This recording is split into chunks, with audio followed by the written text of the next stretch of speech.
endroit au parfum d'enfance, comme un voyage dans le temps qui a le pouvoir de réveiller les papilles. Partout, des étiquettes anciennes, comme au temps de Madeleine de Proust, alignées dans de grandes armoires bordelaises. C'est un concept unique entre épicerie et musée parce qu'on a voulu raconter l'histoire de Bordeaux et du patrimoine gourmand bordelais au travers de l'histoire de toutes les marques qui sont nées ici. Donc c'est une épicerie mais qui a des allures de musée parce qu'on est là pour partager et pour faire découvrir ou redécouvrir l'histoire gourmande de Bordeaux. Tout commence au XVIIIe siècle avec une célèbre anisette en 1755. Et parmi les gloires locales, une moutarde fut l'une des premières au monde.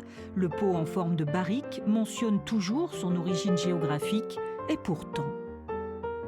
Pour chaque marque du patrimoine gourmand bordelais, on a essayé de voir si c'était possible de la retrouver, si quelqu'un d'autre se mettait à la refabriquer. On a fait ça pour tous les produits anciens bordelais et on a retrouvé du coup en Italie les traces de cette moutarde-là que du coup on importe sur Bordeaux.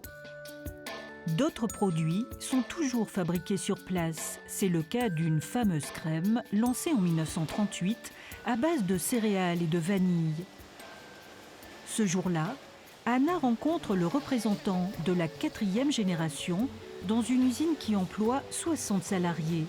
Une entreprise familiale avec des racines, un vrai plus désormais.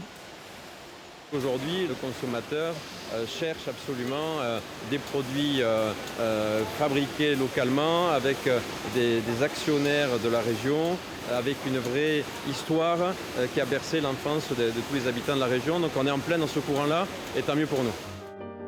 Autant de marques, autant d'anecdotes, comme ce sel de vin aux aromates, créé à partir du sel de Salise de Béarn et du vin qui parfois se mélangeait sur les bateaux.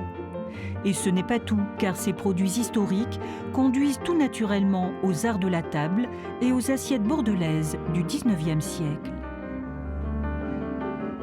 On a tendance à oublier que Bordeaux a été aussi une très belle ville reconnue partout dans le monde pour la qualité de la finesse de ses faïences. Et nous, on est là justement pour partager tout ça, pour faire le lien aussi entre les générations. Parce que finalement, si personne n'en parle ou si personne n'a l'idée d'aller au musée des arts décoratifs, ben, du coup, les nouvelles générations, elles perdent un petit peu ce patrimoine.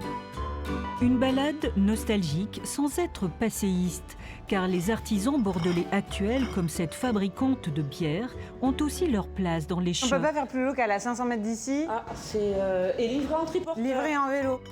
Et qui sait, un jour peut-être, ces nouveaux produits made in Bordeaux entreront à leur tour dans l'histoire du port de la Lune.